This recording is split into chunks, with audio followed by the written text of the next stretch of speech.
Greetings, vinyl community, and welcome to VC Friday. Now, you're probably sick of hearing about Record Store Day at this point, and fortunately you won't have to hear much about it from me. I was actually not sure whether I would do Record Store Day at all on the day itself. As it turned out, I did go to Vinyl Solution in the afternoon. I knew I wasn't going to be standing in line, but I didn't really expect to find much because Vinyl Solution's a small shop and they don't get a ton of the Record Store Day items, and usually the boxes get picked clean right away. But I was fortunate, and I did find one album that I wanted, even hours after the initial rush, and that is Sun Ra, Stray Voltage. And this is a double LP on what they call frosted orange vinyl. So there is the frosting, that luscious orange frosting. I'm afraid I'm going to have to lick this one just like I did with the grape Jethro Tull. Speaking of Jethro Tull, that was another record that I wanted to find on Record Store Day, or wanted to purchase at least, the special release. Didn't find it, so I do have that one on order, but when I was checking out with this Sun Ra album, Tommy, the owner, did say, "Michael, you didn't want to come early and get the Jethro Tull?" So he knows me. This is basically a compilation of Sun Ra's more experimental side. Not that Sun Ra has a particularly unexperimental side, but it's music that emphasizes his work with electronic keyboards, early synthesizers, later synthesizers. There are a couple of tracks here using the infamous Yamaha DX7, the synthesizer or keyboard that was one of the sort of groundbreaking digital keyboards and was all over every pop record in the 80s. And it's really a sound that marks those recordings as being from the 80s, especially when you hear that piano sound that sounds like a toy piano, or that panpipe sound that I always describe as gas escaping from a burner. But Sun Ra finds some different presets than those. And he does, I think, stick to the presets somehow, but he manages to coax really weird and eerie sounds out of the keyboard, even using it. Because as it's pointed out in the liner notes, Sun Ra was not the kind of guy who, when he got access to a new keyboard, was going to sit down with the manual and find out how to program new patches into it. No, he was a hands-on kind of a guy. So there's a funny anecdote about an executive from the Moog company watching Sun Ra performing with their prototype of the Mini Moog, and just being alarmed at what Sun Ra was doing with it, and saying that the unit appeared to be almost broken, which I have to wonder what exactly that means. I mean, was it visibly damaged or what?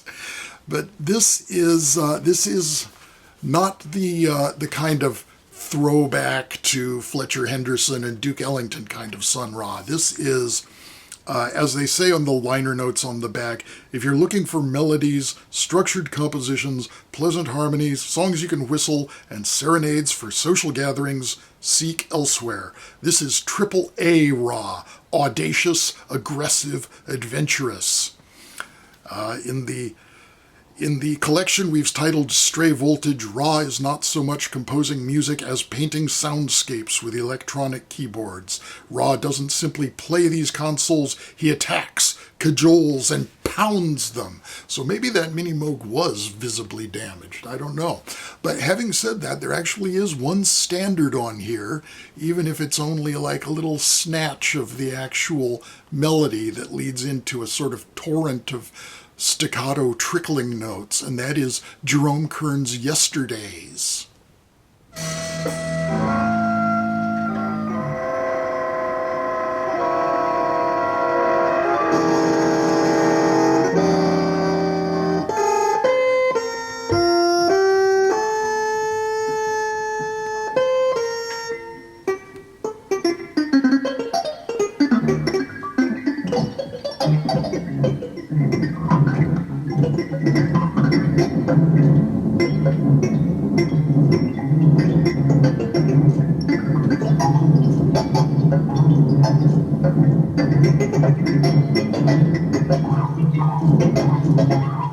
There was a second Sun Ra offering for Record Store Day, which was the 6 LP expanded version of the concert known as the Nuit de la Fondation Marthe. And that's also coming out imminently as a CD box set. So I will be getting it in that format, given that I already have the original releases, just the 2 LPs on the Shandar label, this being Volume 1 and this being Volume 2. And even if I did get the LP box set, I would have no intention of replacing those, so it would be needless. I'll just get the music itself on CD for a much more economical price. And that's what I'm doing also with the Mingus and Freddie Hubbard releases that came out for Record Store Day. As much as I would love to have those big, beautiful vinyl packages, just for reasons of budget and space, I'm settling for the CD versions of those, which will be coming out shortly, and I already have them all on pre-order. The next album I want to talk about is also on the experimental side, but this time coming from the rock direction, and that is Blemish by David Sylvian. And this is an album originally from 2003. This copy is a reissue from 2022. Nice gatefold cover, lovely artwork there. I'm just not so crazy about the front cover. For some reason, this really reminds me of Beck. I had to look and see, does Beck have a cover where he's wearing a beanie that looks like this? No, he wears hats a lot, but I can't find a Beck album that looks like that, so I don't know what I'm thinking of, but I just don't think this looks all that great. And there's a picture on the inner sleeve that I think would have made a better front cover, perhaps. I don't know. Pushing the shopping cart through the snow, that ties in with a track titled Late Night Shopping, which is probably the closest thing on here to a pop song. It sounds like a very slowed down pop song. The whole album is very moody, very dark. It's a divorce album, so that's kind of the emotion that David Sylvian was going through when he made this music. It is mostly vocal oriented, but the vocals are sparse. There are long stretches where the instrumental pad behind the song structure comes through. And it's very ambient. Also very electronic. There are 3 collaborations on here with the very unlikely partner to me, Derek Bailey, the great improvising guitarist who just laid down some spontaneous tracks with David Sylvian, over which he built his songs. Another track is a collaboration with Fenish, the electronics musician. So it's a dark and ambient and moody and emotionally kind of down album. The first track in particular, the title track, you really get that quavering vibrato of Sylvian's that really makes him sound a lot like Brian Ferry. But whereas Brian Ferry always has a kind of campness, a kind of wink, he's playing a part, this is a lot more sincere isn't exactly the right word, but it's more direct and real, and it's who David Sylvian is. On the other side of the inner sleeve, we get this sort of pencil version of the front cover image and this convincing little grease stain here where I had to had to examine, is this really a grease stain or is that part of the printing? And I went, oh, the album is called Blemish, duh. So, David Sylvian, Blemish from 2003. Recorded at his home studio in New Hampshire. I didn't know he'd come to America and was living in New Hampshire, but apparently that's whose snowy woods these are.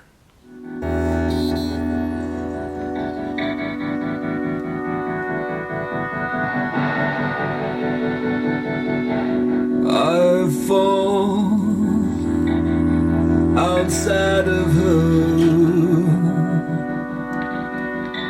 She doesn't notice at all.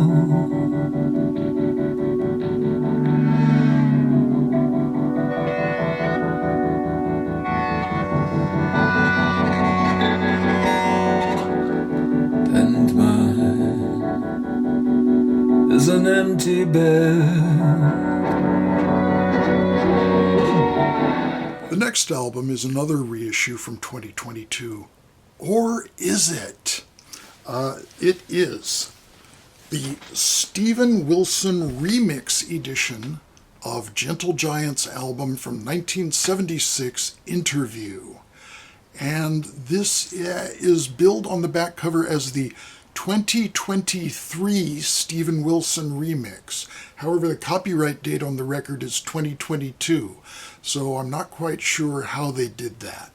This is a wonderful album, a big favorite of mine, kind of a concept album about life on the road as a touring rock band, which is a popular topic for rock and roll songs. And it's got a real sense of ruefulness, of regret at the band feeling that it hasn't really reached its potential and broken through with the mass audiences in the way that they might have liked to have done, and been able to make perhaps a more comfortable living than they did in real life. But besides any tinge of whininess in the lyrics, the music is terrific. A particular favorite of mine on here is "Give It Back." A lot of fans don't like that one because it adopts a reggae beat, but it puts the reggae beat through a whole succession of interesting time signature changes and some bizarre instrumental choices that are just really unlike anything else in rock music. So this is a nicely done repackaging. They've reproduced the original inner sleeve with the lyrics on the back and the band on the front, and it's pressed on this lovely sky blue vinyl. And if you are a Gentle Giant fan, Steven Wilson's remix of this album is really a must-have. He's done some pretty radical things to it, particularly on the track Timing, which has whole lyrical sections that were not on the original LP. So this is a very interesting variation on a great, great album. Now, one thing that kind of catches my eye about this re-release is that I wonder how they recreated the original cover. It's something that I often kind of don't like to see in reissues, that the cover is just a photograph of an original copy of the record because they don't have the original art elements. So you always get a kind of faded or washed out look, or a look where there just aren't the details that you saw on the original pressing. Here they appear to have somehow done some real recreation of the original, but I just can't imagine quite how they did this, because if you look at the lettering in the background, it's the same. It's got little flaws on the reissue where this one had little flaws in the typography, but this is thicker. It doesn't look like there's any way you could have gotten this version just by sort of darkening this version. Look at the rainbow. It's not just darkened in color, it's actually a completely different rainbow. Look at the Gentle Giant typeface. That's not exactly the same font. It's very close, but no, it's not the same. The little color bit on the back is completely different. The clouds are different, and on the original, the giant head was opaque, and on this one, the sky shows through the giant head. So there are a lot of funny little details that are different. So they really had to have put a lot of work into recreating the package here, and I appreciate that.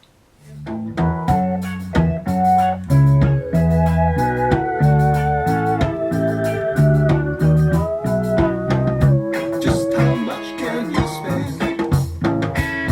Give it back in the end. And the time of your season was no use, had no reason.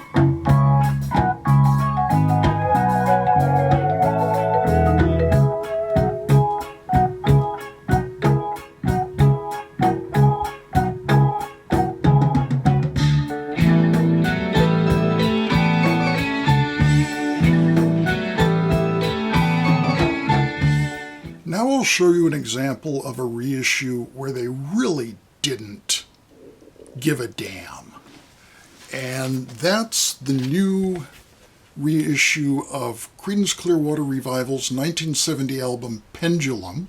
This is the album with Have You Ever Seen the Rain? Have You Ever Seen the Rain and Who'll Stop the Rain confused. That's part of John Fogerty's habit of writing songs that use weather as a metaphor for social ills, which I think is a direct quote from some rock critic. I don't know where I got that, but it's also got Hey Tonight, some really cool songs on this, and also the only track in the entire Creedence Clearwater catalog where they went psychedelic avant-garde freak out in the closing track Rude Awakening No. 2, which the Creedence fans really hate because it is something that doesn't fit in with anything else in the entire Creedence Clearwater world.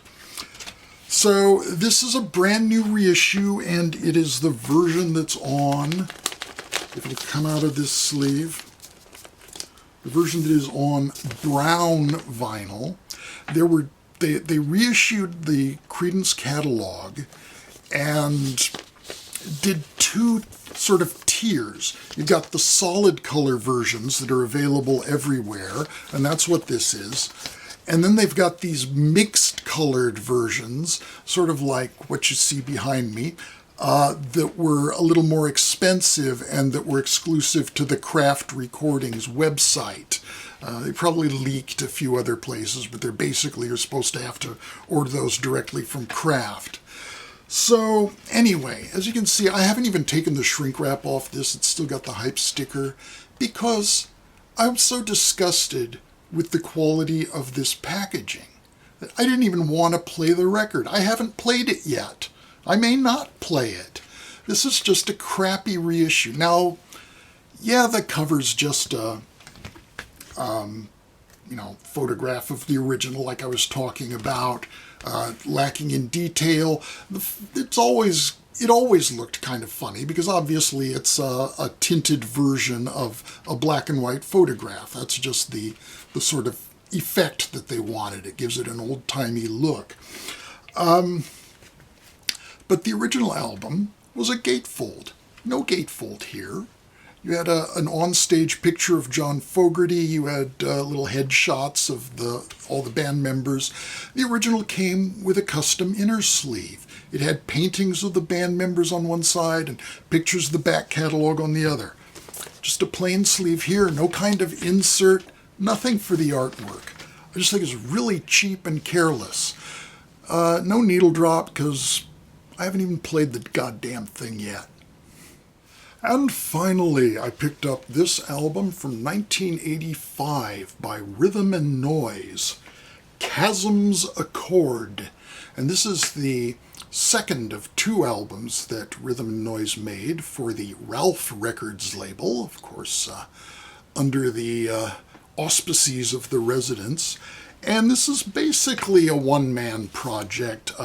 Not Human is the the person basically responsible for putting this together, and he's credited simply as the sound traffic controller. But he's joined on here by Zev, doing percussion and other things. He's got Diamanda Galas providing vocal samples, because what Human is doing is basically working with samples and creating sound collages. Desmond Shea on percussives, music, keyboard, and assistant engineer Alaric on engineering tapes, acoustics, keys, and drums. Paul Hagane on background whispers and log drum. Michael Belfer, guitar treatment. So, as you might be sort of gathering, this isn't rock and roll. It's not as abrasive and aggressive as you might think from a band with noise right there in its name, but it is pretty industrial. It starts off in a more ambient vein. It sort of picks up. There's a lot of variety along the way. There are some songs with vocals. We don't get to the first of those until the last track on side one, Schismatic. So that's the first track on the album where they're actually, it's a song with vocals and a rhythm to it, and there's a beat going on. Again, for a band with rhythm right in its name, this isn't the kind of drum machine sort of fest that you might expect. Not at all. It's much more cinematic and ambient, but with some, sometimes the cinematic picture goes a little more industrial and we get a more complex and noisy environment happening. Very cool album. Glad I picked this one up. Let the chance another notion touch and go. Need to focus a moment after a glance or fade. Too much sun can burn your face. Miasma.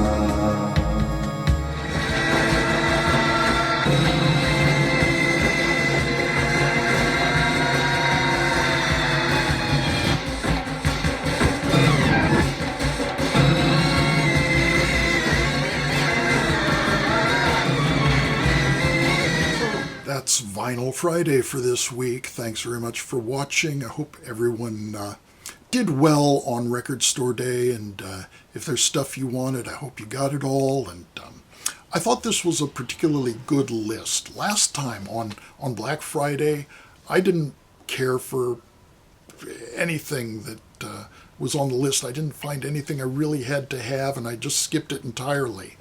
So I thought this one really made up for it. There are a lot of cool items, and I think there was a lot of competition to get the cool items. So if you went to your local store, hope you had good luck. Thanks very much again for watching. Be well. I will talk with you again soon. Bye-bye for now. Now turn them back up, or that's going to be too loud.